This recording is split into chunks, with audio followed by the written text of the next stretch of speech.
to do the live, and I appreciate everybody that's here. I do think it's pretty funny that there's only 17 because so many people had so much to say. I remember you were going to introduce me. That's right. So, for those of you that have only seen this particular video, this is Kimmy, and she is from Waking Up Country, and she is my partner in crime as far as helping me here on the build and building the homestead. And she videos all of the dog training videos. So, I want to basically what we're going to do, we're going to go through and we're going to answer any questions that you have. If there's not a question, then I'm going to go through and actually read the comments on the video because there was 572 of them. Some of those are my responses.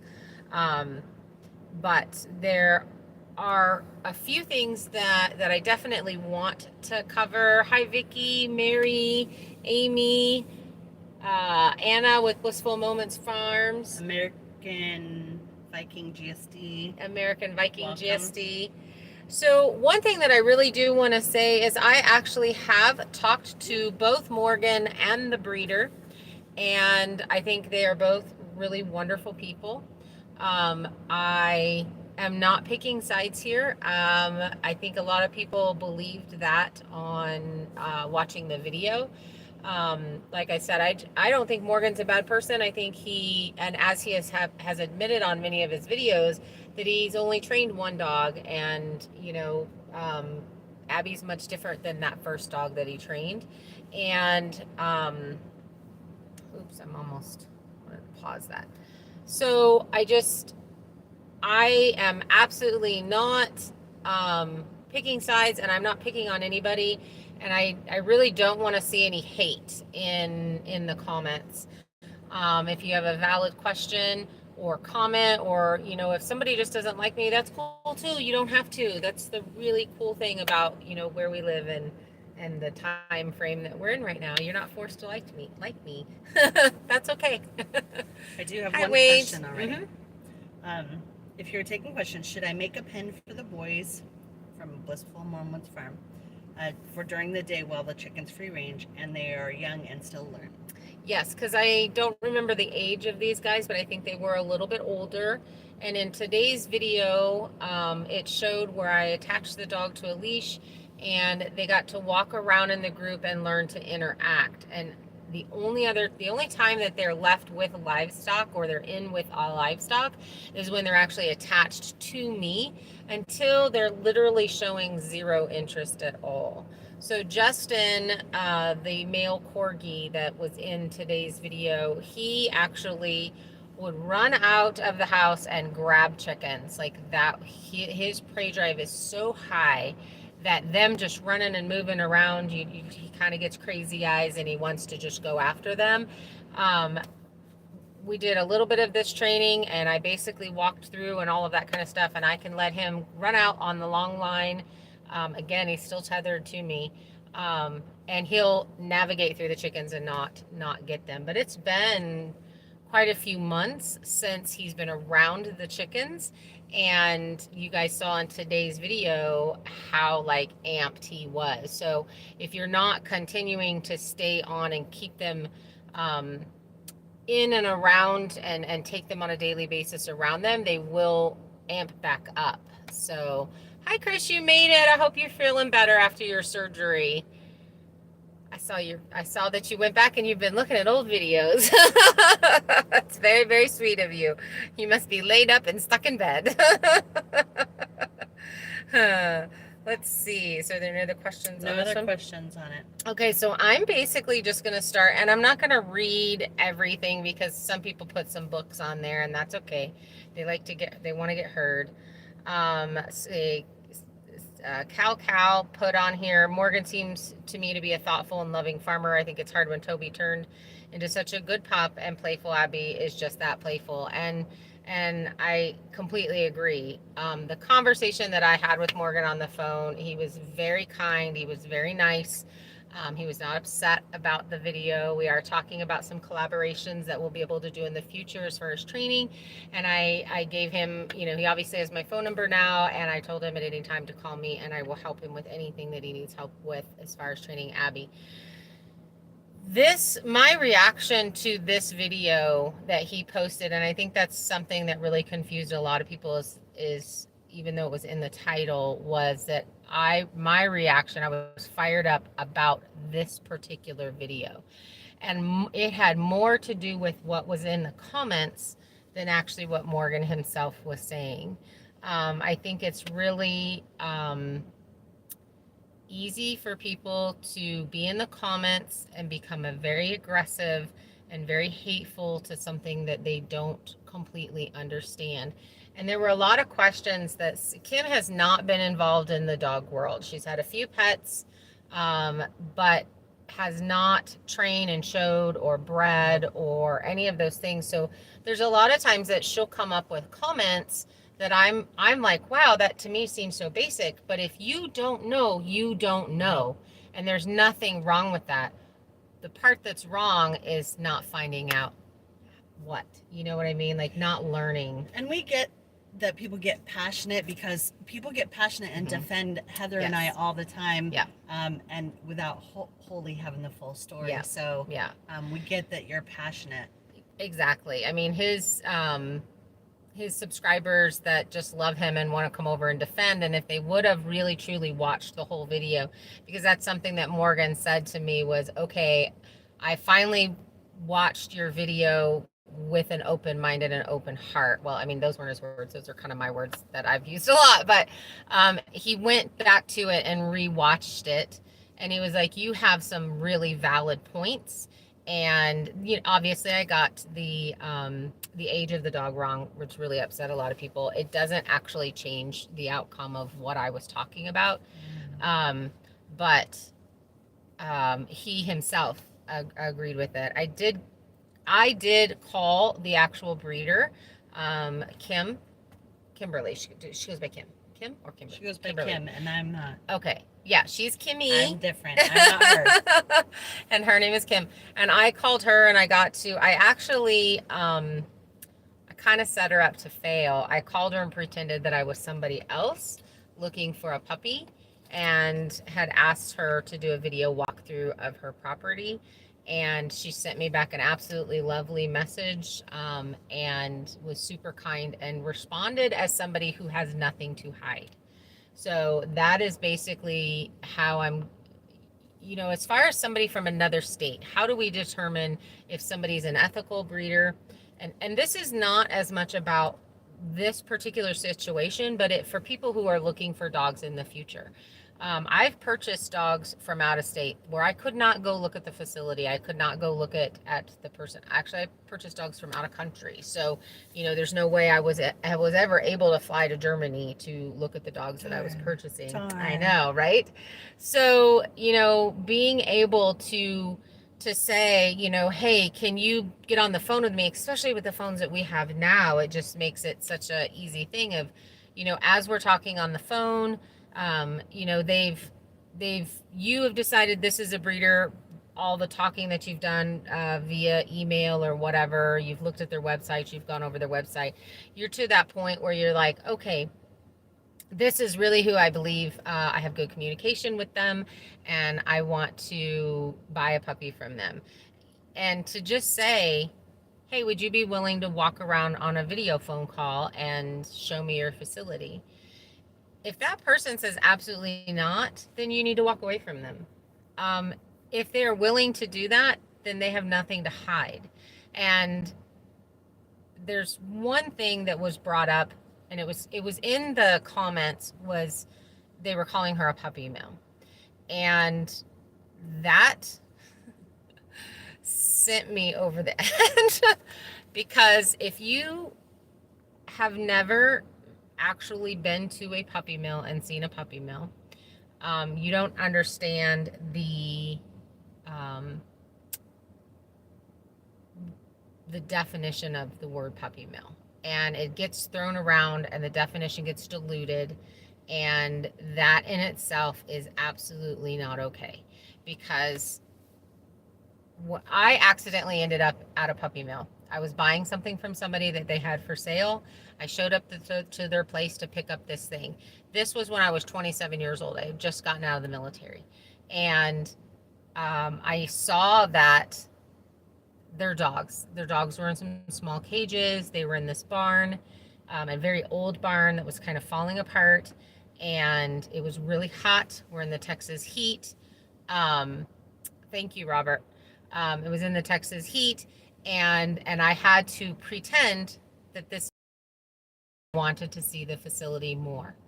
And I was like, "Oh, you have puppies." And so we walked over, and I just kind of beelined over for it, and I started looking around.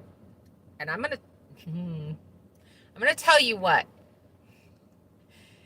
the conditions that those animals were in to this day hurts me. It is.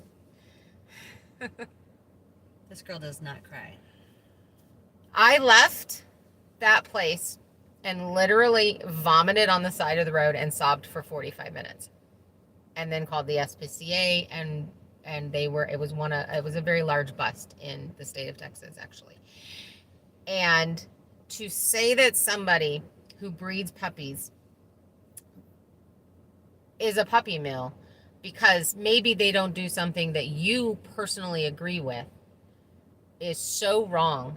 You might as well have said that somebody that hugs a child is a child molester, or that Epstein's Island was camp. You're taking it to an extreme. You're diluting the definition of the word, and that is not okay, because the reaction to puppy mills needs to be the reaction that I have. It needs to hurt your soul.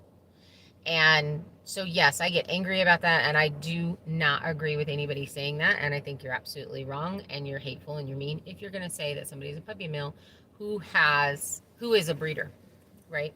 So breeders literally put, if a question comes up, please interrupt me, okay? Yes. The breeders that I know, and I said this in the video, put everything that they absolutely have, every extra penny goes into housing those dogs, caring for those dogs, feeding those dogs, all of those things, right?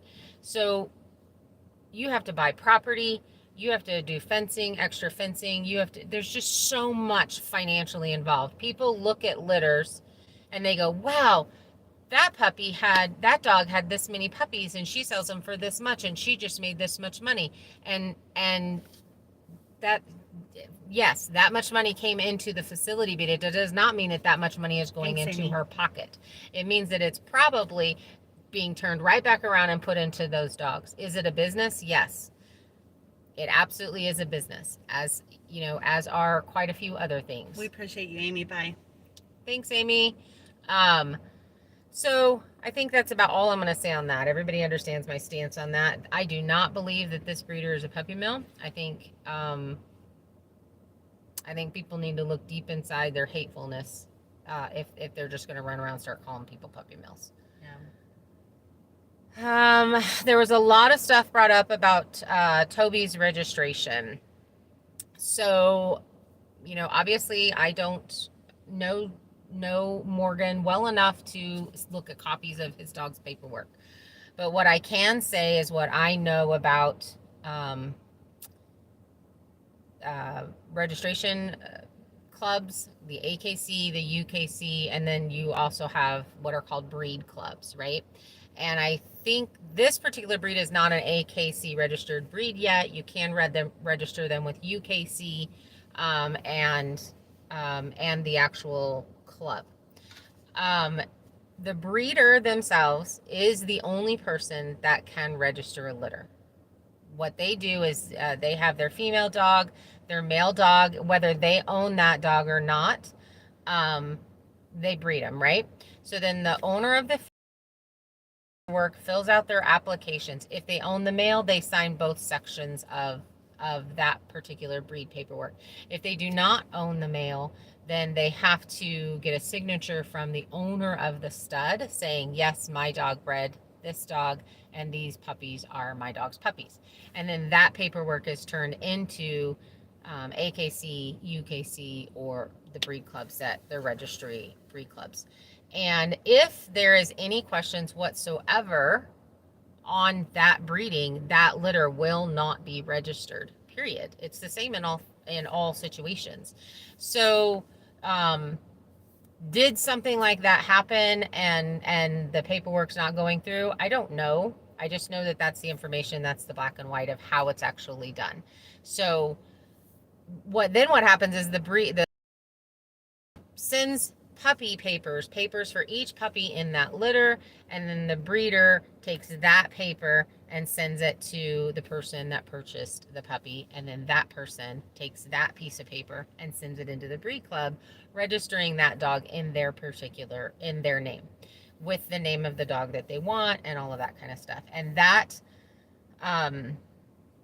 what that says, so this was something that Kim did not know, a question that you work, was that if two dogs have pedigrees. So if you have two of the same dogs and they are registered and they are both pedigree dogs, wouldn't that automatically make the puppies then registered? No, because so breeders can do what's called a limited registration, which means none of those puppies can have registered puppies out of them. So if they wanted to breed that puppy that they got it's on a limited registration, if they bred that puppy, whether by accident or chose to breed that dog, none of that dog's puppies could be registered unless the breeder comes back and says, I grant you permission and I will change you from a limited registration to a full registration.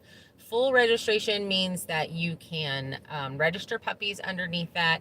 You can show in confirmation, which confirmation shows are made so that judges of that particular breed that are very knowledgeable in that breed are judging that dog to the breed standard to determine whether or not that they are breeding quality dogs. So that's the whole point of your confirmation shows and titles and all of that. A limited registration, you can show in obedience and agility and herding and all of those things, because those are sport. That's sport. That's not determines whether or not the dog can actually is deemed a breeding quality dog. So I want to just say hi, everybody. I'm just gonna. We're not ignoring you. I'm gonna talk. I'm not ignoring you. Thank you, everybody, for coming and hanging out with us. So just please let me know if you have a question, because if you do, then I will get to that particular question. I do have a question. Okay. So if you get a dog from a breeder and then you take it home, the way the dog acts is partly due to age and partly due to how you're training it or how you're not training it. Is that correct? So yes. It's not, that's then not on a breeder. No. Okay, let's talk about what is the responsibility of the breeder. Yes. So good ethical breeders will have a contract, and usually they will have a guarantee for their dogs, either lifetime or for 2 years. And that is for any genetic disorder, usually that affects the life of the dog, right? So hip dysplasia, elbow dysplasia, megasophagitis, which has something to do with the throat. That's really common in some of your larger breeds. You have some degenerative issues in the spine that could definitely affect the life of the dog, that it would not live to be its average life and have a nice life. So usually the breeder's contract will state something about that. Whatever their particular breed is prone to, that's usually something that they have. You can get your prelims for, and this is all AKC, but you can get OFA prelims done as early as 6 months. And then and that's elbows, right? Elbows and hips. Elbows and hips. And what you're looking for is degenerate joint disease, or which is dysplasia. So they're not connected correctly, and that's going to cause lameness and massive arthritis, which will affect the quality of life of your dog. So you can get that the first time done as early as 6 months. Usually people get prelims done at 1 year, and then you get your official rating at 2 years of age, because the dog is finished growing at that age. So that's when the AKC, OFA will stamp it and say, okay, your dog either has fair, good, or excellent hips. And a lot of people will say, well, if they have fair hips, they shouldn't be bred. That's not the case. Fair, good, and excellent, it takes a lot to even get a fair rating. So it's considered, you wouldn't want to really breed a fair to a fair. You would want to breed a fair to probably an excellent, to increase that likelihood that you're not going to produce bad hips and elbows. So above and beyond OFA is the pin hip certification, and that is very specific. They go in and they measure things, and it's actually a really difficult rating. They're more strict on their ratings. So with that other one, that can be manipulated depending on Yes. how the dog is positioned. How the dog is correct? positioned. And so the vets actually, And that's the RFA?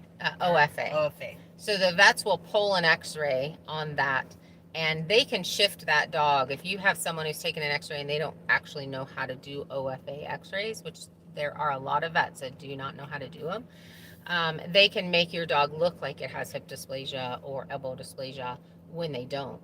So the pin hip rating, there's usually special vets that you go to in order to get that, because it is a particular x-ray that is given, and then it's evaluated in a different manner than your, so it's very impressive when someone gets pin hip rating. So more specialized. It's very, very specialized. So now so when you sign a contract, you go through and you look at your contract, and what your contract is about is saying, these are the next steps, the next things that happen if something goes wrong, right? We don't have contracts if everything is perfect and wonderful and fluffy and all of those things. We have a contract so that if something goes wrong, these are your next steps. And usually there's a, I'll give you money back, you return the dog. And I know a lot of people got very, very upset about that. Well, he shouldn't have to return his dog because he loves his dog. Well, that's beautiful that he loves his dog, but I love a car too, but I have to return it if it's not working. well, and that's exactly it. Again, Abby has not been evaluated as far as her hips and her elbows. She's too young for all of that right now. Yeah. So we're not even talking about a genetic problem that the dog has. We will get to the hernia. Hold, please. Yeah, so one moment though. So we're looking at this particular dog. Is what has been said is that her temperament isn't what he wanted her to be. So let's discuss what is the breeders on the temperament and what is the puppy buyers responsibilities for the puppy. So when puppies leave a breeder, they have to get a health certificate, usually for transport, right? If they fly on a plane or any of those kinds of things. So the puppy has to go to the vet and they get a health check, and the vet says, yep, everything's good to go. If that puppy had a hernia that was so bad that it was deemed more of the genetic type that really is unsafe for breeding, unsafe for the quality of life of the dog, all of those things, the puppy would not have gotten a health certificate. So that's a fact. That's the number one fact. She would have had to have surgery before she left California to fly. And I know initially she was going to fly, and then because of the weather concerns, she ended up being driven. So as far as I know, she had that vet check, and then she gets 72. I did look over her contract, and there's usually with breeders, you get a 48 to 72 hour time frame to get your puppy home and then take them to the vet and get a health check. And then any concerns that are brought up at that point are actually you need to call your breeder and you need to discuss those particular things. And another thing that I think is really important is having more than one vet to talk to. You know, if you're going to be a breeder, you need to have a vet that specializes more with breeders versus pets because they feel completely different. You know, I had two breeders in Texas that I used. I'm sorry, two vets in Texas that I used, and they were both very good in their field. But I still would get second opinions from, you know, one would say one thing, and I would go to the other and say, "What's your opinion on this?"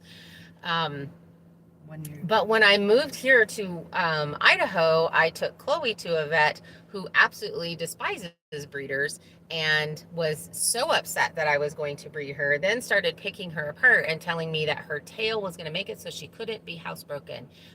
She was 3 years old, completely housebroken, and had never, ever, ever had a problem. But he had thrown this thing out there to scare me. And so you have to really look at your vets and get a second opinion. Ask them straight out, are you more of a pet vet or are you a breeder vet? Because they're going to know different things and they're going to be better at some things than, you know, as far as whether you're going to be a breeder or if you're going to just have a pet. I have a couple of questions. Okay. When you get a breath. Okay. Ready? Yep. Okay. Terry Henderson wants to know how young or how old should a dog be bred, male and female, and or is this breed specific? It is breed specific. You want to make sure that your dog is fully grown. My personal opinion is 2 years of age would be the youngest that you would breed, either male or female, because of your OFA. You cannot in any breed get an official OFA done until 2 years of age. So that would be the absolute minimum. And so at 2 years, you'd get your x-rays pulled, you'd make sure that they had good hips and good elbows, and then you could start looking for your studs or, you know, getting them bred at that point. Thank you, Mass. I have one more question Okay. for you. Can you put dog training on a new channel, please? I think it would work out quite well. Quite a few people need it. Glad you have a positive outcome with Morgan. We have talked about that. Right now, with everything that we're doing on building the homestead, building a channel is really hard. And eventually we may just push all of that over to a different channel. We actually discussed that this morning. We did. We had that conversation this morning. For right now, you can subscribe and just, if you only want to watch Wednesday's videos, because those are going to be training videos, then, you know, you don't have to watch everything that we put out. Just and then watch we Wednesdays. have a really nice comment. Ken027, I know enough about dogs to realize how much I don't know, and I see that you really know your stuff. Thanks. Thank you so much. I appreciate that. You know, I started training when I was 10 years old. I had a Chinese pug, and I want to talk about something that my mom did that was just genius. It did backfire on her, but it was very genius. I begged her for a puppy, and for years begged her for a puppy. And so she made me go to the library every Friday, and I had to pick out a book on a different breed. And then I had to read that book and do an oral report to her before the next Friday. So it was like Thursday nights, I would tell her about that book and what I thought, and would this dog breed be good for us, and you know, what's the best methods for training and all of this stuff. And I had to do that for 6 months before she would allow me to get a puppy. That's a lot of dogs. That's a lot of dogs. And I did it, and that was her thing. If you don't do this, then you're not ready for a dog. And I did that, and I was 9.5, because I was 10 whenever I got my dog, and she did. And I got a Chinese pug, and we immediately signed up for AKC dog training lessons, which we had to bribe and beg and plead with the trainer to allow me to participate in that, because you had to be 14 to participate in that, and I was 10.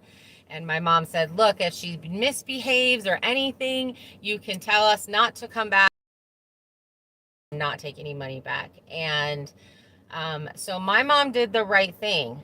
She forced me to research many, many different breeds and make that decision, because it was my decision to say, no, that won't be a good breed for us. Yes, I really like this breed. And I had 4 or 5 breeds that I really liked. And the pug ended up being, she wanted me to have something smaller. That, and then I had to participate in a 10-week training class with that puppy. And at the end of the thing, we did a show, and I was hooked from that point on. Just like loved to train and show. And I have another question. Okay, go ahead. Colleen Bowman wants to know, she uses the pen hip test, but what do you think of that test? I love it. I think it's great. It's and so it's more expensive to get done. So to see a breeder that's doing pin hips on their dogs is very impressive to me. It's kind of just one more of those things that's like, wow, okay, this is a good breeder who doesn't mind spending the money on their dogs and wants to make sure that they're breeding the healthiest ones that they can. Thank you, Anna. That's awfully sweet of you. She's saying, you have to watch every video. It's in the terms and conditions. She's funny. Totally a friend and... Yes, and loves us. And loves us. You do not have to. Let's see. So I'm trying to go through and look at some of the other things that were brought up. So if there was things that were brought up, please ask your questions. Ask your questions. Throw them out there. I'll let her know when a question shows up. There was somebody here that said, I will admit that I came to this video because I was riled up in defense of Goldshaw Farms, but you make some very good points. And I think you are right in that I let the emotional storytelling component get to me. We did too. I did too. I watched probably 30 seconds of that video and I was so mad. I'm like, pause. You know, and that's Morgan he's great at that. He is great at that. He's a really good businessman. There is a thing about YouTube where his channel has grown like a huge amount, and you know, and I think that's great for him. And I've watched him on and off. I have not really watched a lot since he got Abby. There were a few things that I saw when he first got him that I was like, I can't. The trainer in me is just going to lose my mind. And so I just kind of can't. I do say there's a lot of people that brought up Toby's registration and that they did not agree with me. You know, but that's okay. Sorry, guys. There's quite a few people that talked about that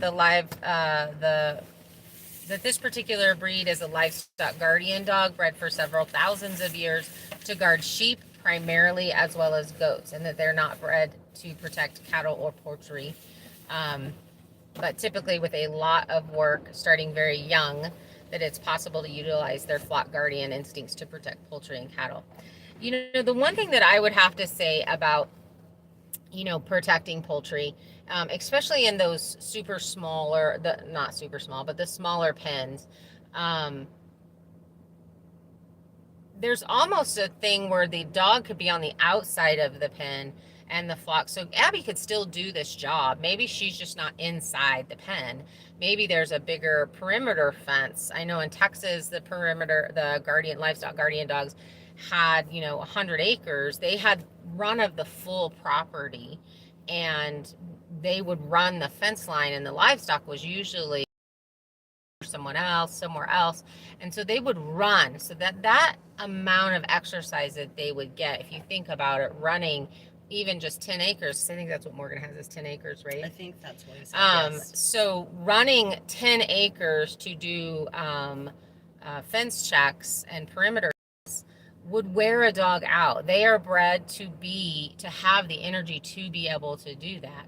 And especially usually in the pair, a female will go run those fence lines, and the male usually hangs back, and the female notifies the male that there's something going on by a particular bark, and the male will come and kill it or do whatever it is that they need to do. Thank you, Mods. Here's a question. If you were to have an LSD dog, an LSD dog, huh? Sorry. Sign them up for meetings.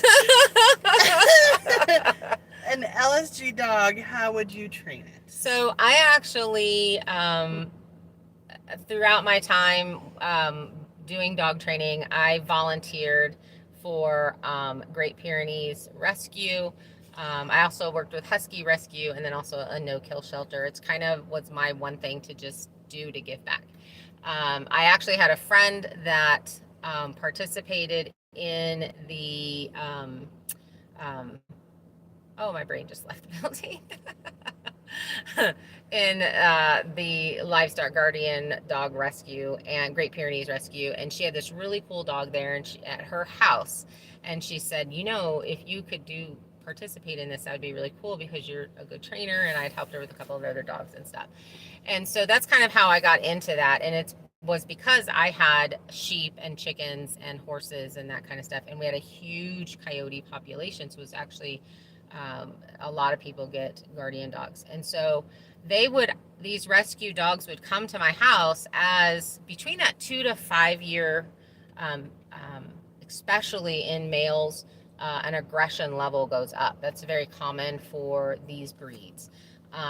And so people would get rid of them because their dog would bite somebody or something like that. So today's video is literally how I start those dogs. And we're going to continue to go through a series of that. But I am really into my job as the owner of the livestock is to protect that livestock and to bring in a dog, especially an older dog. And by older, I mean that if I get a puppy at 12 weeks old, I'm going to treat it completely different than I do, you know, a 2-year-old or a 6-month-old, or, you know, they've between 5 and 6 months of age, they've got a ton of energy that is like kicking in, and they're running around all over the place. And let me grab a hold of anything that I possibly can that's moving and flying and whatever. You know, a 12-week-old puppy, you can put them directly in with the livestock and they're not going to harm the livestock because they're just small, they're just puppies. And so the livestock can actually do little corrections on the dog, which teaches the dog to not. I don't know if you noticed in today's video, the rooster kind of came at Justin, and Justin turned and completely looked away and became very avoidant. His posture, everything changes. He became avoidant because that rooster has corrected Justin a few times. And so Justin has learned, oh, there's the rooster. And he like, I'm not doing anything. I'm not looking at you ladies. I don't see anything, you know. So the animals can actually, it needs to go to the pot.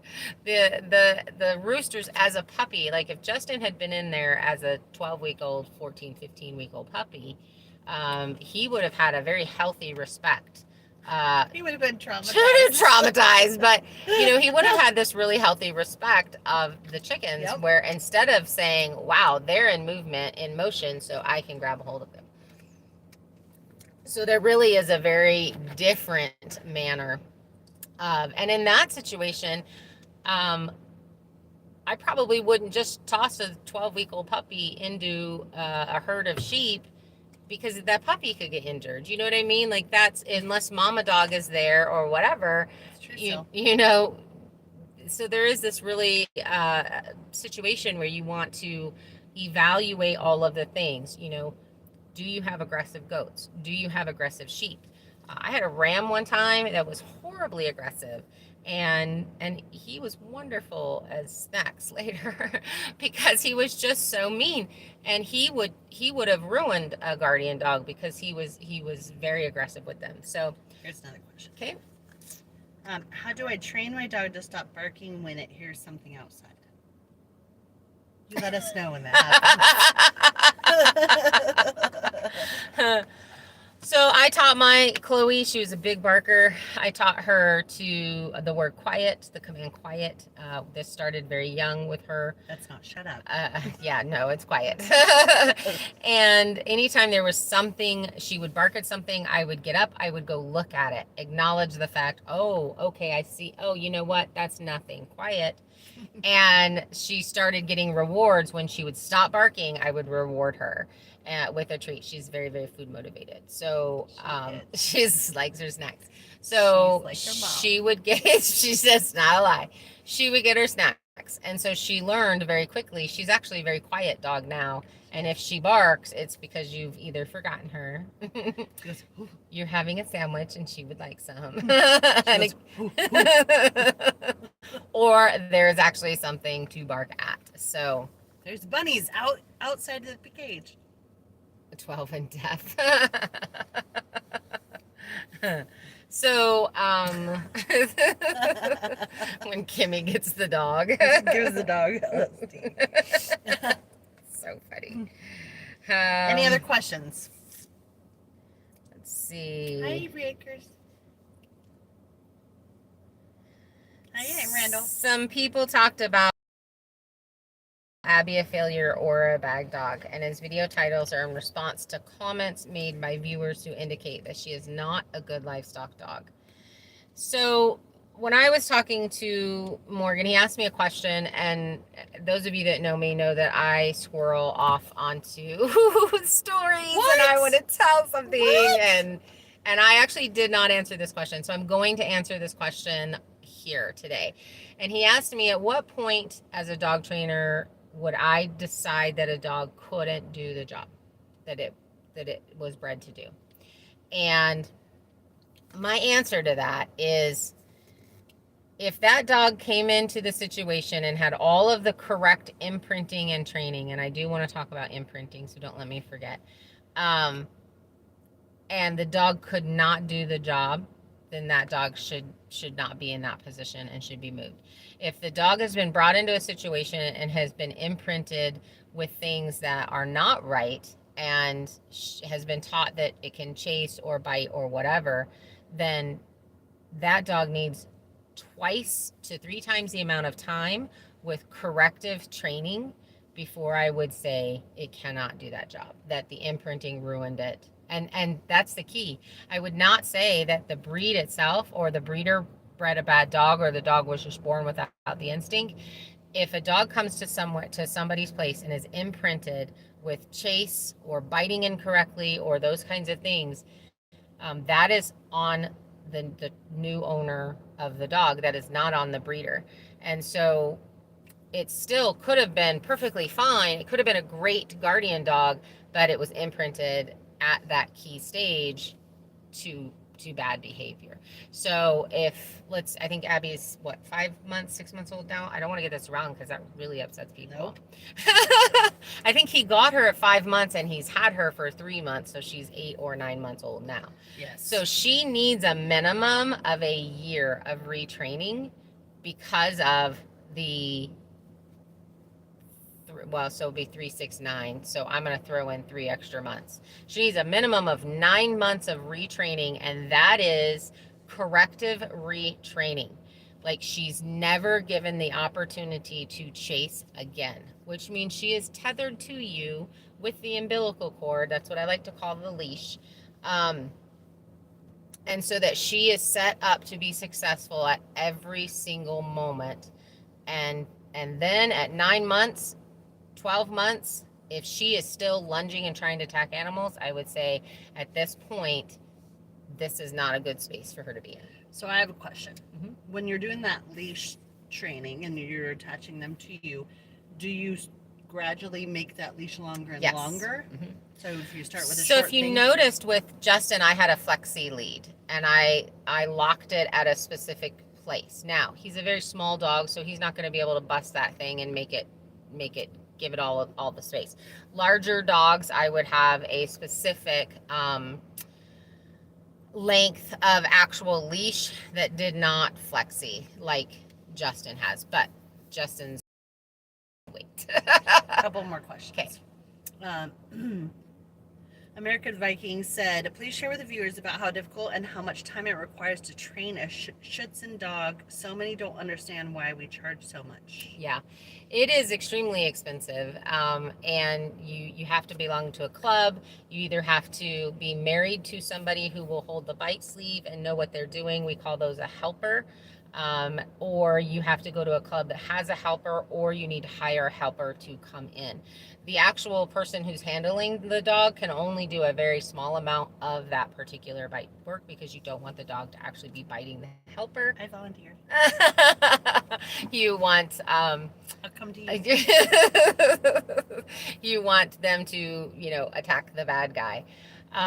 So military police dogs, I love doing that. Yeah. So the military police dogs, they are the very first year of their life is all imprinting, it is all socialization, and it is directing them in the right manner. Okay, that is 1 year of imprinting before they even actually start their official training to be a police dog.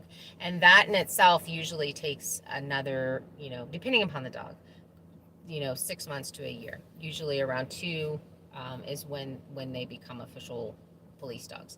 Schutzen training is all of the stuff that you do in police work. So you have your tracking, you have your obedience, which the lowest level of obedience in Schutzen is the highest level of obedience in AKC obedience. Your tracking is, it's tracking. It takes what it takes to get tracking. And then your bite work, that dog has to be able to do all of the off-leash obedience and bite when it's supposed to bite and come off of that bite. So there's just so much training at a minimum. You've got your first year of socialization and imprinting, and then you've got your next year of actually training the dog to do real legit work. So, and that's for your basic Schutzen title. If your dog is really actually doing Schutzen, you will see some dogs that have slammed on titles that have Schutzen 3s and they're 2 years old. Well, they probably can't do the work. I imported and I know. So, couple more questions. Okay. Same for 3-month-old puppies. If they've chased without being caught, it's still the same time frame as far as that. Yep. And should their pen be by or away from the actual animals that they're going to be guarding? So when I pulled Justin away from the chickens, when I was talking about, I'm going to find where he is no longer reactive to the chickens, that's what you're going to want to do. So if you can get them right up to the birds or livestock or whatever it is that you have, and they're not going to run that fence and bark and try to grab those birds through the fence, great, put it right up on there. But if that dog is super reactive, then you're going to want to scoot that dog away. And what you're doing is you are hardening the dog to the activity of the bird, so it's no longer they no longer become super reactive to them. So you just have to find that space. There's not a specific, I can't say 10 feet, 15 feet, 20 feet. It depends upon where your dog is at. If I took Justin to the soccer field tonight where my grandson is playing soccer, I would have to sit about 3 fields over because he would be so excited about little children running, kicking balls. Like that he would lose his mind. You just have to find that reactive point. Chloe would be able to lay right there on the sidelines and could care less. Hey guys, to make it easier for me to see your questions, only caps on questions. And if it's not a question, do not put it in caps. Here's another question. Feeding. Should you leave your bowl full always or feed only at a certain time? What are your thoughts on feeding? So I actually feed the raw diet to my dogs, raw meat and vegetables. My dogs eat once a day, and then we train with hot dogs or cheese, which I know really upsets some people because I guess apparently some dogs can't eat cheese. Mine can. If yours can't, don't use it. But I do a lot of hot dogs and that kind of stuff. If you are training your dog and you're feeding kibble, you want to train them with their food, like make them work for their paycheck, right? So, take your dry kibble, take the amount. If they get a cup of food, you take a cup of food out. You train them with minimum of half of that. You pour the rest in the bowl, and then you let them eat it.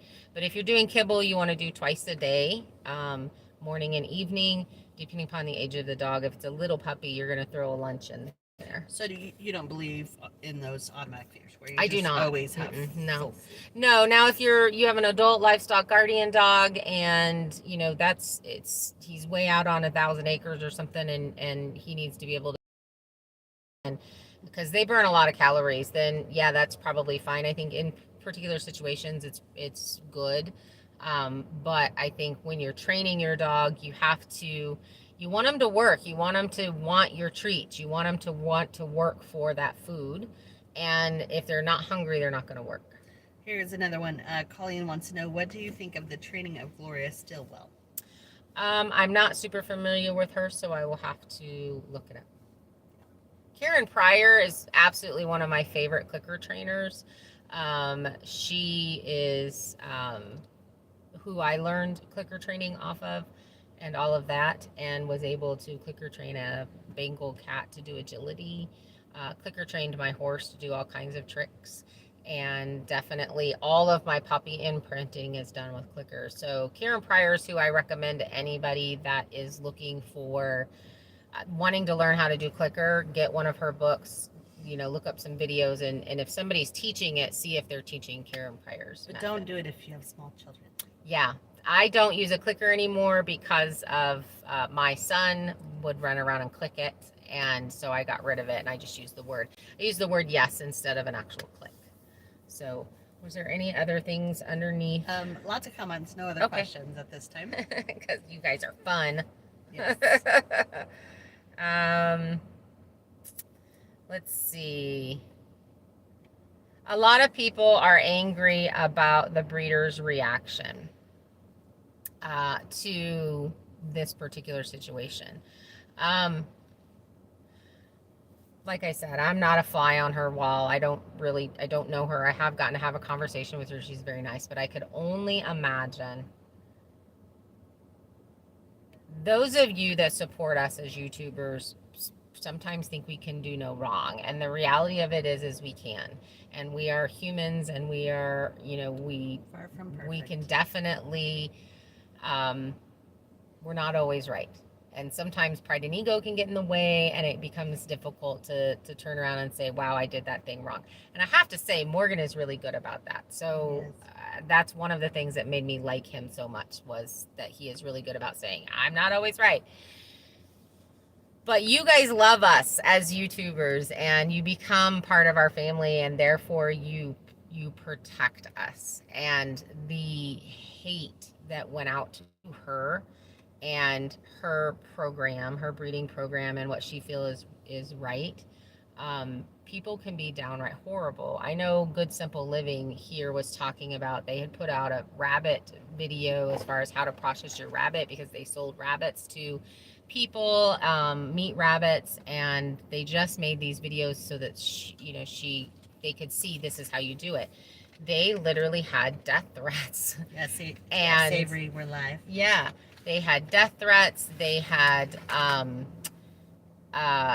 hate mail. They had people actually sending things to their home. I mean, just the level of, and I don't know if this has happened to her or not, but there comes a point when you say, I'm going to defend myself because I'm being attacked. It may not specifically have been what Morgan, was saying, or his videos, but the reaction from his viewers, they threw some shade on our channel. So, and if they would have watched the video, I specifically said there's a lot of things that he's doing right, and all of those things. So, I can understand defending. And the breeders that I know, that the breeder has posted that she's gotten hate mail. Yeah. And so I completely understand getting on her platform, because she's not a YouTuber, getting on her personal platform, which is her website, and addressing this, because one thing I don't have my phone number for everybody and their brother to see. Neither does Morgan, but she does. That's her business. That's her business. And so the phone calls that I'm sure she's getting, her address is out there. There's just so many things that, she's more in a public position than us as YouTubers are. So I would have done the exact same thing. I would have defended my stance. I would have, I put my heart and soul into breeding the dogs that I bred. And my phone number is actually the same phone number that I had when I was breeding dogs, because I wanted someone who owned a puppy for me to be able to get a hold of me at any time. 10-year-old German Shepherds can leave 10 to 13. So it's been over that. I mean, all the dogs that I've bred have already passed away from age, but that's so sad to think of. I know, and I hate that. But, I didn't even change my phone number because I wanted puppies owners to be able to get a hold of me. And I have had people get a hold of me not too long ago, that they were ready for another dog, and was I still breeding? the availability that people have to her, in my opinion, gives her the right to protect her stance and say what it is that she wants to say. And again, we go back into that emotional reaction to something. And when you're being attacked, and I'm not saying by Morgan, I'm saying from his subscribers, when you're being attacked, you're going to defend yourself, or something awful is going to happen. So Now, he did say in a video, so just responding to Connie, what you wrote, he did say in a video, do not harass her, leave her alone. So he himself did not want people to harass him, but they No. do it anyway. That's where some people kind of read between the lines. And for example, you or Robert would totally defend us to the teeth if, exactly. no, without looking at the other side. Right. Because you love us. So Exactly. So I don't think that she's, and I had a conversation with her, and that was not something. She does not hate Morgan, and she just wants to repair it. She'd actually never had I could not imagine someone that I sold a puppy to feeling this way about me. Yeah. Right? Like, that would be devastating. And what could I do to fix it? Two people have to be willing to fix the problem and say, okay, all of these things happened. How do we move past that? How do we, kind of do the best for the dog and the situation? There was something else that I wanted to talk about, because the breed club, something about the breed club was brought up. So I've belonged to clubs, right? The breed clubs. And has anybody ever seen that movie Mean Girls? I have. It's very similar to that. I've belonged to multiple breed clubs and show clubs, right? It is so competitive that some people, and I don't know who, and I don't know if it's happening in this club or not, but it is so common. People belong to the breed club either because they have to, or they want to just support something that is supporting their breed, right? So if that's the only way that you can get your dogs registered is in that particular breed club, then you have no choice but to put up with the politics and the hatefulness and whatever, the jealousy or whatever that's going on in that breed club, because that's how you register your dogs. But the competitiveness and the, what is that show dog? There was a funny movie put out called Show Dogs, I think it was, and I think that was the name of the movie. I'm gonna have to look it up. But I was showing during the time and I could literally tell you who they were making fun of, because it was so spot on. It was just like so spot on. The craziness behind the scenes of the dog world. That's one of the reasons why I really love agility and I really love herding, because you don't really find that in those particular sports. But conformation is awful, and it's just so competitive. Only one dog can win the blue ribbon, right? So the people will do whatever it is that they can do. It's not like grade school kids where everybody gets a ribbon. It's not. I mean, I have seen, there are no participation trophies.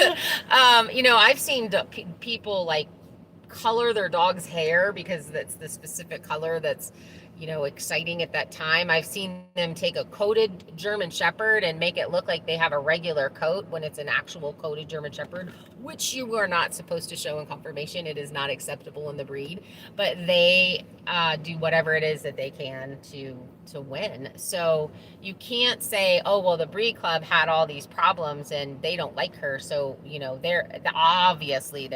must be a terrible person. You can't say that, because I have yet to go to one breed club that there was not crazy drama involved in it, which is why I don't belong to any anymore, because I don't want that drama in my life. We agree. We just want everybody to be friendly and Mhm. be nice and respectful and love on each other. You know, Polite discussions only. they're oh, I lost it. I don't even know what I was going to say at that point. I'm trying to. Basically, Avery said it costs nothing to be kind. That's very true. That's what we agree with. That's very, very true. Okay. And in my description, I said I hate the hate that this video has caused, because when I went through the comments of the video, it was just insane. Um, We're not here picking sides. no, my issue with this was getting out facts. I wanted to get out facts of what really happens in the world of breeding animals, because it's very similar in horse breeding and other animals, is from what I understand. There was someone on here who threw some hard shade at me, and I'm going to address it. He had said that he was a Marine MP, and that did not give him a right to have an opinion about the training of these dogs. And he's absolutely correct. Because unless you have been through the training to train dogs, you are a handler, not a trainer. And a handler walks in and takes a hold of a leash of an already trained dog and is taught the commands that that dog is taught. He does not train, he handles. Big difference. So he's right. That's my shade for the day.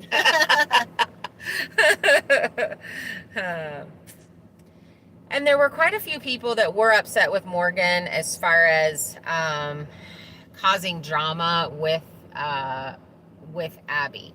I think Morgan is a really good storyteller, and he is entertainment. It's an entertainment value for his, and he's showing here, I don't have any expertise in this, but I am gonna do it, and I'm gonna take you with me while I do the thing that I'm doing, right?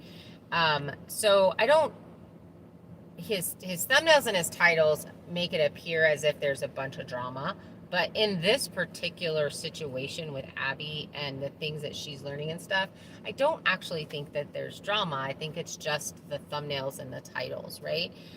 It just like I did with my title, with I'm fired up. I was fired up. That's not a lie. That's not a lie. I exploded. Just like we do. So fly on you the have wall. to sometimes use those catchy titles to get Yes. people to come to your channel and at least give you a chance. We are the society of train wreck. That's what we look for, is the train wreck. Like you can see a sweet little kid selling lemonade on the side of the road, and you're gonna go, oh, how cute, and keep on driving. You see a train wreck, car got run over by a train, you were gonna all but stop, and people all but stop and rubberneck and look. That is the society that we are today. We look for the big, the crazy, the negative, and the big drama. We're, as a society, and we have to retrain our brains to stop that, stop that craziness. It's insane. And I think you're totally right. What did she say? Viewers are constantly asking about Abby, and it's what spurred a lot of it on as well. And it's hard to say if you don't know. If you don't know how to train a dog like Abby, because he trained Toby and Toby was just fine. Abby's different dog, different personality. It's hard to say, I'm going to teach her to do this, and these are the steps that I'm going to take to do it, when you don't have that knowledge. And finding someone that will steer you in the correct way, in the correct path, so that you can train that dog correctly. Is also another thing, because there's a lot of people out there that say they're trainers and they trained a border collie, and trust me, it's a common joke in the dog training thing, is if the dogs that you've trained as a border collie, you are not a trainer, because they are so willing and so like, I want to do whatever it is that you want me to do. Jump through hoops of fire, I am on it, mama. They are very easy to train, and we owned them. Except for me. I had one and could not get her to walk on leash to save my life. But now I know what I did wrong, so. That's funny. Any other questions, guys? As far as dog training or dogs or breeders or any of that? So quite a few people brought up Adler Farms. and his situation with his LGD. And I'm going to tell you that I'm not going to particularly comment on how I feel about what he did and all of those things. But this is the reason why I started this dog training series, is so that as homesteaders, we don't have to make that hard decision. Like, I just could not imagine having to make that decision. As a trainer, and the rescues that I've worked for, there's only been, in the 40 years that I've been training, there's only been about 5 dogs that I said, this dog can't be fixed. This dog needs to be put down. There's something wrong in their brain. And they need to be put down. So it breaks my heart, and I just couldn't imagine having to go through that. There were a lot of people that got very angry at me because I didn't watch all of the videos with Abby. The point is I don't have to. That was just it was a reaction video to that one video, and what I saw on that video as a trainer, as a ex-law enforcement officer, and as a homesteader. So that was what that video was about, was my reaction to that one particular video. Let's see, someone talked about the puppy mill. We've already talked about that. A bunch of people said I completely missed the mark. And that I'm happily taking the breeder's side. I really did try, and I really do try to look at the black and white of this situation. The reality of it is a puppy buyer purchases a puppy from a breeder for whatever reason they choose that breeder for, right? Like, maybe she was the only one that answered the phone, right? Maybe she's the only one that returned a call. Maybe, she or he is closest to them, or doesn't have the genetic makeup as the other dogs in his area. So there's like many reasons why someone chooses a breeder. Once you've made that choice, right, the next thing that you do is look at the contract and say, do they even have a contract? Are they doing health checks on their dogs? Where do their dogs live? Like, I will not buy a puppy from somebody where dogs live in those kennels that are side by side, and you have 15 dogs side by side. There are other people that does not bother. It bothers me. I don't like it. I won't do it. So, Same. Are they in that situation? And so, but the point, the black and white of this is there is a contract that both people signed. The breeder saying, I've done these things with my dogs.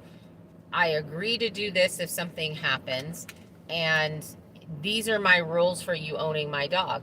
The puppy buyer says, I agree with all of those things. Here's my name, right? Signed the contract. That's a legal binding document.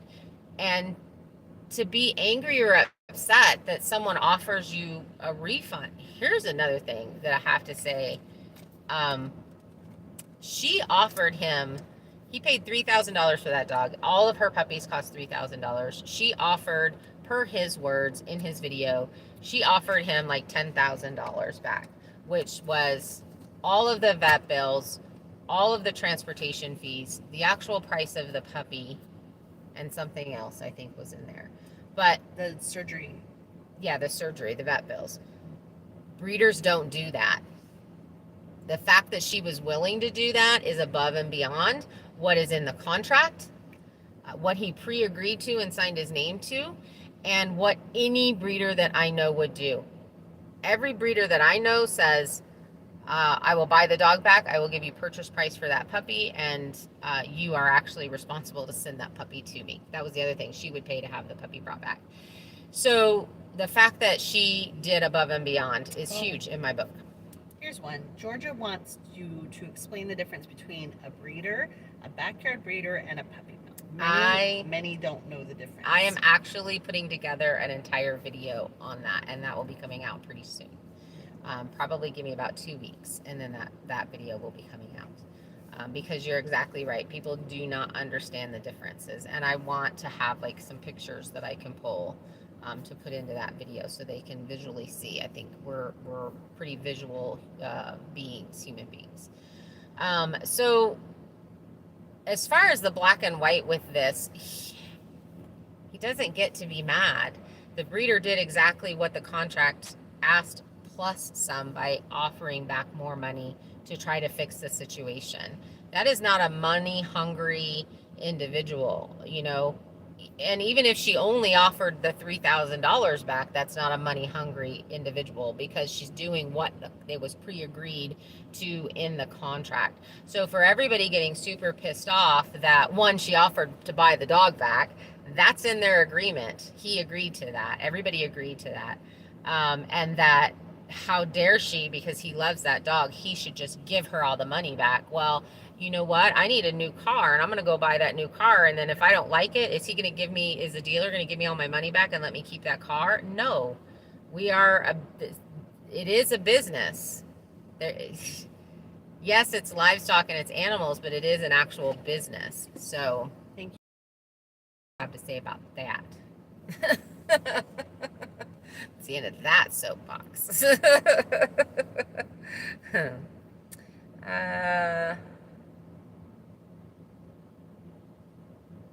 Oh no, it was good that he deleted it. I read it. Oh. Good. I appreciate it, Robert. Let's see. There's a lot of people that's talking about Morgan does have papers. He has just not registered them yet. That he was waiting for all of the stuff to be done with Abby, and that may be the case. You may be completely right. As somebody from the outside looking in, like I said in the video, usually there's a reason why somebody does not actually do the registration, breed that dog. So people were very upset that I just glanced over his channel. I used to actually watch him a lot. I watched a lot of the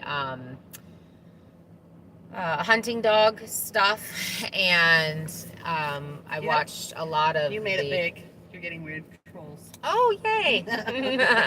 And the stuff at Tractor Supply, and I watched a lot of that. To be honest with you, we're building a homestead. I don't have time to watch YouTube, so I have not watched him in quite a while, because he's not a learning channel, and I'm usually froze. We're busy. Oh, there we go. I'm looking up stuff that I need to learn to actually do on my build, so I don't have time to watch him. And I did not want to lead people to the belief that I was an avid watcher of him, and wanted to be honest about the fact that I have not watched any of these videos, and I was doing a reaction video on that one specific video.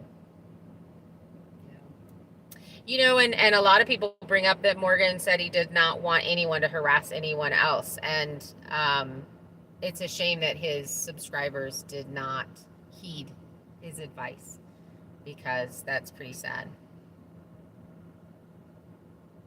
I'm flipping through the That's right. The comments. Sil said, you know, you've made it on YouTube when you get trolls. When you get trolls, yeah. Comic relief. You know, okay, so I want to address the bad dog thing, because that was brought up a lot. He did not say she was a bad dog. He put bad dog on the thumbnail, and I'm sure people said, well, she's just a bad dog. When you're kind of complaining that a dog's not doing what you want them to do, you are saying in a passive-aggressive way that that dog is a bad dog. The one thing that I have to really say about Morgan is he said, I'm not a trainer, and I'm sure there are things I'm doing wrong. Like I went back and watched a couple of the other videos, and he admitted that. And I don't understand this huge emotional reaction to attack the breeder when he's saying there are things that he did not know. And, you know, I really do hope that he takes me up on calling things and talking about things, but, you know, I'm watching the videos. He set his fans up easily to harass the breeder. You know, we could say that, but as an individual, we are all responsible for our own reactions. Right. And if you know, if I jump out of bed and tell Kimmy it's throat punch Thursday and she goes and throat punches somebody and goes to jail, it's not my fault. That would be on me. You know, there's a whole bunch of people in jail right now that are saying that wasn't my fault. He made me do it. You know. It's Wednesday, isn't it? Taco Wednesday? No, that's Tuesday. Dang, we missed it. We missed Taco Tuesday. You know, so people have to step up and you know, I watched his videos and I didn't call and harass anybody. You know, it's just learning to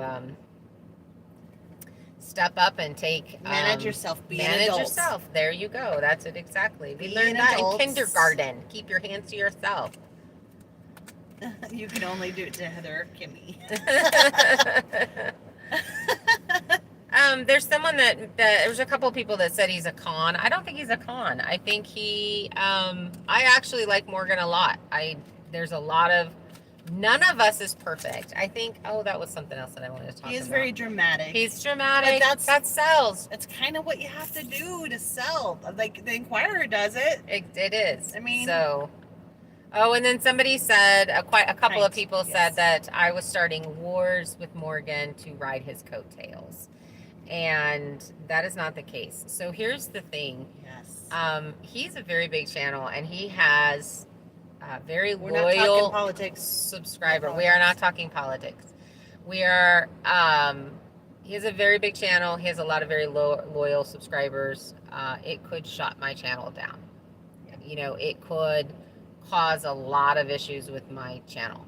And so, but this is something that I am very, very passionate about. You took a huge risk in making this video, but I'm very passionate about it, and I'm good at this. I've been good at this since I was 10 years old. Hi, Danny. And I want to make sure that the right information is being put out there, because I feel like when people educate themselves, they make better decisions and they make better choices. And we're going through this phase of blame the other person, attack other people because of decisions that I personally made myself. And that's what fires me up, and that's what that's my stand, and this is the hill that I'm willing to die on. So I'm very, very passionate about this. I've worked in rescue. I've been a breeder. I've been a trainer longer than all the other things that I've did as far as homesteading with rescues. So the one thing that made all of the things that I've done successful is the fact that I've learned behaviors of dogs, and I've learned to train and manipulate those behaviors so that they work well in the different situations that they need to be in. So thanks, Robert. Another thing that I want to talk about is just really quick, and then we'll probably get off of here. Thanks, Anna. Is the outcome of puppies. How much control does a breeder have on the temperament of what their dogs turn out to be as far as their temperament? The one thing about breeding is you end up studying your pedigrees, right? And you learn this ridiculous amount of information about the dogs that are in your pedigrees. And you make an educated decision to put two dogs together to do a breeding. Or picking your stud dog, because your stud dog's usually going to breed all of your females, so he's going to be a big push, right? So you work really hard at learning that pedigree, studying that pedigree, finding out what has been produced in those lines, what kinds of things, and then you also do the same thing with your female, and then you work on pairing those two, and you keep your fingers crossed, because now what you've done is you've made an educated decision, an educated choice to put these two together, and you hope for the best, because it is genetics. There's a bunch of genetics going on in there, and you have some recessive genes, and you have some things like that may pop through. And just because it happens in one litter doesn't mean if you breed that female to a different male that it would happen in that particular litter also. So a whole lot of mental development of your puppy comes from your mama. I think it's about 80%. So if you have a mama with a really good temperament, you're much more likely to get puppies with better temperaments, because mamas start working with them and imprinting them and training them and saying, hey, people aren't scary, and you're not going to fight when you eat, and all those things. Like, mamas will get in there and break that up. And so if you have a really good mom, you're more than likely to have a pretty good temperamented litter, but that doesn't guarantee that. It is, doctors are called practicing, that they're practicing, because you're constantly learning and you're constantly changing and you're constantly adding different things to your program and stuff. So, you can only do the absolute best that you can do. And then you have a contract that says, if this doesn't work out, I will take this dog back at any time for the life of the dog. And, your backyard breeders and your puppy mills don't do that, and people don't throw them shade. So it just totally blows my mind that here you have someone that is going to step up. As breeders in general, they're going to step up, they're going to have contracts for their dog, they're going to back their dogs, they're going to do the absolute best that they can, and then people want to hate them because something showed up in a dog that they have no real control over. That just blows my mind. I mean, that just... Well, and nature is nature. Like, Mhm. you can have like the best bred people, dogs, whatever, Mhm. and something genetic, you see it all the time. You see it all the time. Yeah, and Kim's from the medical field, medical field. So, it's the same in dogs. It doesn't matter. Yeah. I mean, things happen. And I have to say, so one of my females that I bred, she had OFA excellent hips, and I bred her to a male that had OFA excellent hips. We had more hip dysplasia in that litter than any other litter I've bred. And those were two dogs. On paper, that looked amazing. In reality, it was a terrible, the recessive genes came through and overrode, what those two particular dogs had going for them. And you don't know that until you breed them, because you're going to look at on paper and you're going to say, wow, this is actually a really good, on paper, this looks really good. These two dogs have really good temperaments. These two dogs are super healthy. They have a pedigree of health and all of those things. They themselves have OFA excellent hips and elbows, and you put them together, and it turns out to be the worst litter that I had. Well, no, the worst litter was that one that I imported, and she was pregnant. So this was the least healthiest one that I had gotten. So, another question. Mm-hmm.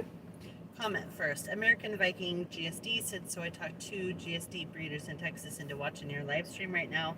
They both keep saying, I already told you what she is saying. What is it? And then Gina says, my question is, she said Abby was around chickens. Mm-hmm. So what happened that she wasn't? So I'm assuming that what you're saying, she was around chickens as a puppy at the breeder's house, and then she left and went to Morgan's house, and then wasn't around chickens and is now around ducks? Or is that what you're asking? That's a good question. But so let me know if this is what you're asking, but I'm gonna talk about some stuff. So here's the thing. I, as a trainer breeder, I'm going to guide that puppy into being successful, yes, right? Like, I am absolutely going to set them up to succeed. So I am not going to put them in a position where they're going to fail. And then when they do fail, because even when you set them up to succeed, they're going to fail. I am right on it with a correction, right? So that puppy could have spent... the puppy was supposed to go home at 12 weeks, and she ended up being there till 5 months, right? 5 months of age. So that's 2 months, right? So, this puppy was with other dogs. Mama will correct. Mama will 100% correct a puppy that's doing something it should not be doing, right? Especially in your livestock guardian dogs. That's usually why you bring a puppy into... with an older dog that's already doing the work, because that dog will correct them. If that puppy becomes a threat to their livestock, they'll correct them and teach them themselves. So then she went to a whole nother situation. There is a time frame when you're bonding with a new dog, it's kind of like when kids come to grandma's house and they test all the little things. I can eat all the cookies, or I can play with all the games, all of those things. The puppies are going to test the exact same way. What is it that can I get away with? So the first time Abby chased and did not get corrected, she went, oh, I can do this here. Those rules don't apply here. And then it's game on. It's just like children being raised by other parents or other people. You have to have consistency no matter what, no matter who they're with. And I had many puppies go home to new places and they were completely imprinted with stuff, and then they're like, oh, my puppy's doing all these crazy things. And then I go over for a lesson and I'm like, show me what you're doing. And I'm like, and that's why your puppy's doing all those crazy things, because they are babies. They are still babies. They are mentally babies until like 18 months of age. I mean, that's the reality of these larger breed dogs. They're just big babies. And you have to really work with them and keep them in success, as far as not putting them in a position where they're going to constantly do things wrong and get away with it. We go through what's called a proofing stage, right? Where we proof them. So then we set them up to fail. So we've spent this amount of time setting them up to be very, very successful. And then once we know that they completely understand what it is that they're supposed to be doing, we set them up to fail. And we do that so that we can get a controlled correction. So we'll put them in a position something wrong, and then I am right there to give a correction so that they understand that that is absolutely not what they are supposed to be doing. And so that is part of your training. It's the proofing stage of it. And if that doesn't happen, then you don't have a dog that you can rely on and count on.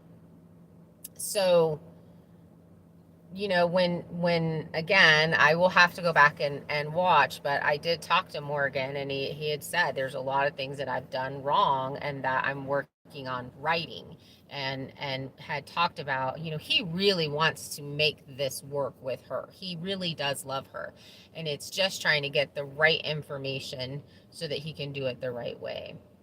So I just see Kim being the breeder of Abby. She's saying there was some shade being thrown in the comments, but I didn't see any of that, so I just ignored it. People are going to throw shade, and they're going to be hateful, and that's between them and their God.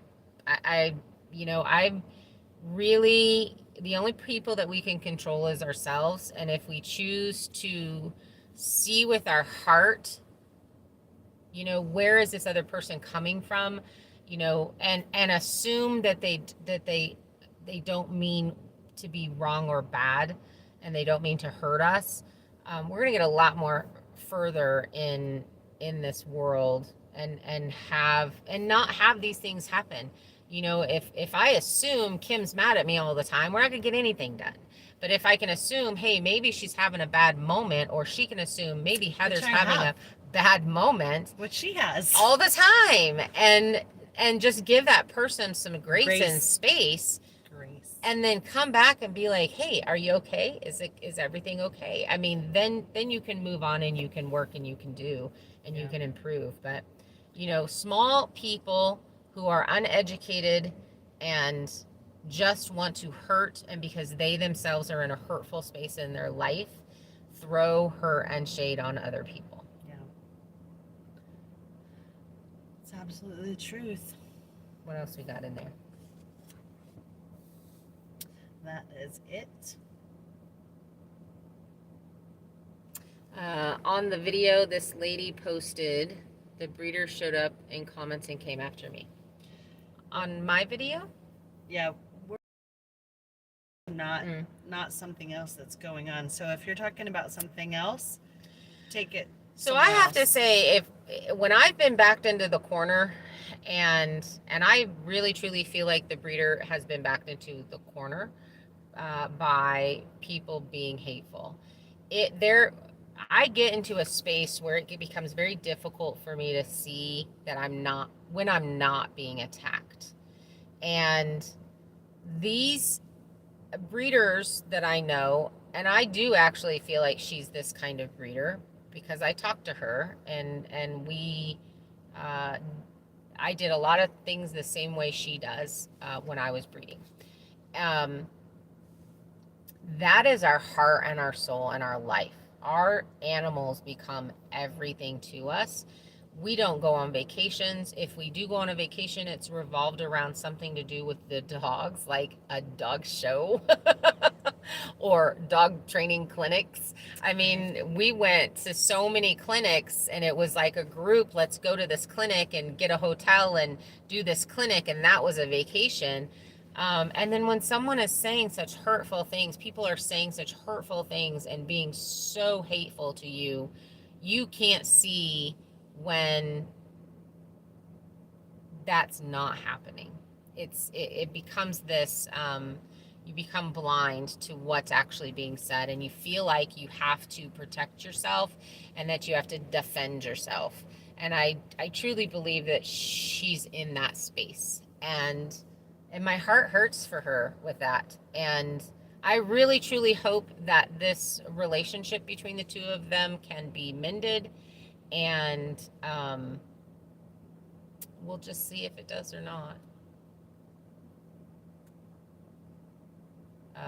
Yeah, about my fired up. Yeah, I hope that they can, both of them, Mm-hmm. can see, maybe take a couple minutes and look at it from the other person's side and see from their perspective, because I think there's a lot of lack of communication here. And I some also, hurt. There's some hurt. as far as where my space is in this situation, because my space is not their space. My space in this situation Yes, is Avery. educating the public on what is reality when it comes to breeders, and what is, the breeder and the person, the puppy buyer, and what is the responsibility of the two, to hopefully help and educate other people in the future when they're doing something. Because I'm so surprised when, as a trainer, there were a few times when I had to be the go-between person, as far as, oh, Kelly, you're so sweet. Thank you so much. As far as the, my brain just left the building. My Little Idaho Off-Grid Homestead. If you're not subscribed, go subscribe. She's a wonderful friend of ours, and we love her. She's so helpful.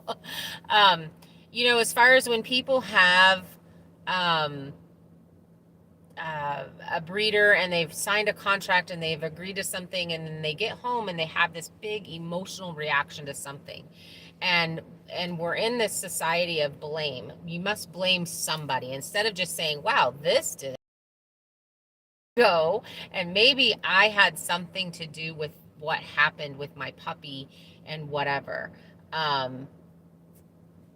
That they immediately go to, I need to be angry at the breeder, and that is something that is going on in our society right now. And sometimes you have to step back and say, what did I do wrong? How did I influence this situation? And now how can I fix it? Because Abby is in absolutely no way to a point that she can't be fixed. She's still a baby. She can be fixed. Just going to take a whole lot of work.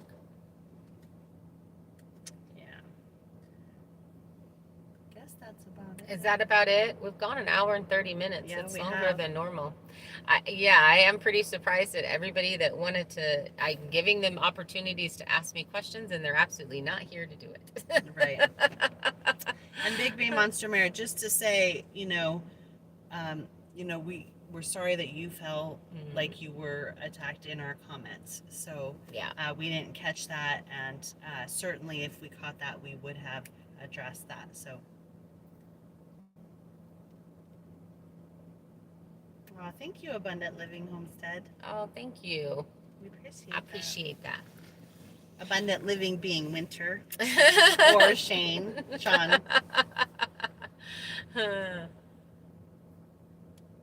Oh, thanks. All Totally right, agree with everything. And this is the thing. This is my passion.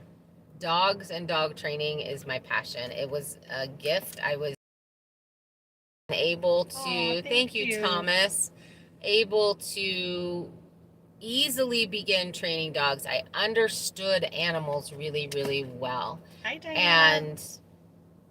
And it is something that I am able to share with people. And, you know, I'd gotten out of it a while because I got burnt out of the people, not the dogs. and this is a way that I can continue to do this, something that is very dear to my heart and hopefully help some situations. I do see a question. Did Goldshell Farm ever mention the breeder's remedy? The breeder's remedy, from what I understand, because he seemed so unhappy, was to purchase Abby back from him. In the beginning, he was offered different dogs. She, I guess, was going to purchase him back from him, offered him the ability to get a dog from a different litter or something like that. So, Sandra Dent is U.S. Air Force retired and says, "Thank you for your military service, my sister." That's both of us. That's both of us. Yes. Thank you. That's very sweet. I'm an Air Force brat. And Faxon being a calm voice in the storm. Thank you, Enid. Enid's my new BFF. Heather, you always share so much of your knowledge. Oh, thank you, Vicky. Oh, another United States Air Force retiree. We knew that about Thomas. We did know that about Thomas. Thomas, we've missed you. You haven't been hanging out. Hi, Hassan. Hi, Hassan. Yeah, Big Bay Monster Mare says, go ahead and email her. Email me. I do try to get back to those. We went through a time whenever my email was all messed up and it wasn't. Oh, our t-shirts. So a friend of ours is doing our t-shirts, and the link right now is not working. So I'm going to try to get that fixed, you guys, and I will definitely put like an update that it's now working. I don't know what's going on. I don't know if Instagram and YouTube don't get along and they're like angry relatives and they're on the opposite sides of the pool staring at each other being ugly, but for some reason that link is not wanting to show up. It was way more than he'd invested and he was disappointed. That's I chatted with him about that. I guess that's all I'm gonna say. I did have a conversation. You know, and I think that's, you know, that's the thing is today, people today, when you're in an emotional state, when you're looking at things emotionally, which is really hard to do with animals, like to step away from that and say, what's the black and white of this situation? There's almost nothing that could be done to make it right until that person's ready to stop and say, oh, wow, that's actually a real big offer. But to receive money back and keep your puppy, that's a no-no. That's an absolute no. I know nobody that does that ever. Georgia wants to know, when you talked to GSF, did you advise him to stop saying no, Abby, no? We did talk about, yeah. He has my number. We're gonna talk about some more training stuff. We are gonna do some more things together, and I've definitely advised him on some things. We only had a short amount of time, and I wanted to really make sure we covered all of things. So I didn't get into particular training questions. We kind of just talked about my video and his video, and he actually thought that he was rude in his comment that he put on my video, and he apologized probably 5 times, and I was like, well, you don't need to apologize. I didn't take it that way. It was not a hateful comment at all. No. I could completely understand asking that question. So because his video, what he was saying wasn't terrible. It was how people were reacting to what he was saying. Emotional reactions are the norm. We do have our own bulldogs on this channel tend to just be like, I'm ready to jump on somebody without kind of seeing both sides. So those of you that do that, we love you, but please. This is the thing. Share the love. People can come at me, and in this world today, I have chosen grace and love Grace as and much love. as I possibly can. Absolutely. There are days that I fail and that I come out swinging, and then I get to make amends for that, and I get to come back and say, wow, I just like overreacted. But I think if we all hold ourselves accountable and we try to come at something with learning knowledge and seeing that other person's side of it, that we can be in a much better place. And I know with training my dog, if I'm riled up, I cannot work my dogs, and they become very reactive to me. So finding that calm center and then going out and working with them, that's kind of where you need to be. You need to be able to say, I'm stepping away from all this crazy of the world, and I'm just going to calm myself, and I'm going to go out there and spend some great time. So we've been on here almost 2 hours. We probably should. Well, I'm a talker. Yep. We probably Somebody should. even said that. Asking forgiveness is the hardest thing. I totally just rebooted it. Thanks for not taking sides and your honesty. You're welcome so much. Self-respect is not something to other level. I didn't. Not to stoop to other level. That's true. Very true. Bye, Sil. Bye, Sil. Thanks. We are going to take off. We got to get back to this build. We're cutting out a window. Yes. We'll talk to y'all later. Hi, Danielle. We missed you. Or have you been here the whole time and just being quiet? I have rabbits for you. Lots of them. All right, you guys. Thanks for hanging out with us. Have a blessed day. Bye. Bye.